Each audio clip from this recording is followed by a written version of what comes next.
ಬೇಕುಪ್ಪ, ಎಲ್ಲಿಗ್ಲ ಹೋಗಿದ್ದೆ? ಏನಿಲ್ಲ, ನಾವು ನನ್ನ ಫ್ರೆಂಡ್ ಮನೆಗೆ ಬ್ರೇಕ್ಫಾಸ್ಟ್ ಮೀಟಿಂಗ್ ಅಂತ ಕರೆದಿದ್ದ, ಅದಕ್ಕೆ ಹೋಗಿ ಮಾಡ್ಕೊಂಡ ಬಂದೆ.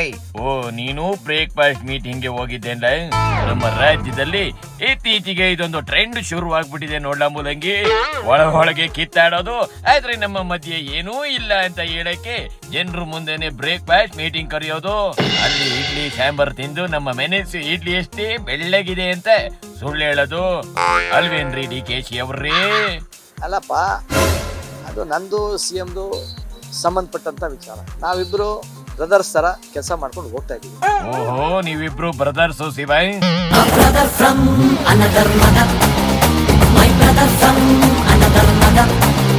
ಯಾವ ಲೆಕ್ಕದಲ್ಲಿ ನೀವು ಪ್ರದೇಶ ಅಂತ ನನಗೆ ಗೊತ್ತಾಗ್ತಿಲ್ಲ.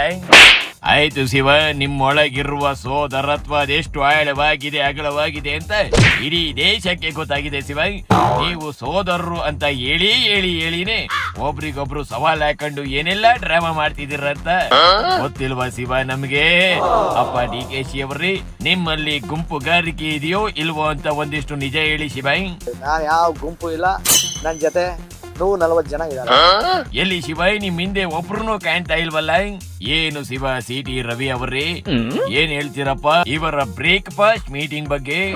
ಏನಾಗಿದೆ, ಅವ್ರ ಮನೇಲಿ ಇವ್ರು ತಿಂಡಿ ತಿನ್ನೋದು, ಇವ್ರ ಮನೇಲಿ ಅವ್ರು ತಿಂಡಿ ತಿನ್ನೋದೇ ದೊಡ್ಡ ಸಂಗತಿ ಆಗಿದೆ.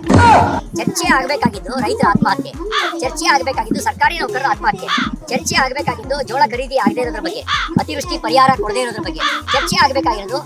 ಈ ವರ್ಷದಲ್ಲಿ 11 ತಿಂಗಳಲ್ಲಿ ಗುಂಡಿಯ ಕಾರಣಕ್ಕೇನೆ 580 ಜನರಿಗೂ ಹೆಚ್ಚು ಜನ ನಿಧನ ಹೊಂದಿರೋದು. ಅದೊಂದು ರೀತಿಯಲ್ಲಿ ಸರ್ಕಾರಿ ನಿರ್ಲಕ್ಷ್ಯದ ಕೊಲೆ. ಇದು ಚರ್ಚೆ ಆಗ್ಬೇಕು. ಹೌದು ಶಿವ, ಇದನ್ನ ಬಿಟ್ಬಿಟ್ಟು ಇಲ್ಲಿ ಇಡ್ಲಿ ಸಾಂಬಾರ್ ಚರ್ಚೆ ಆಗ್ತಿದೆ, ತಟ್ಟೆ ಇಡ್ಲಿ ನಾಟಿ ಕೋಳಿ ಸಾರಿನ ಚರ್ಚೆ ಆಗ್ತಿದೆ.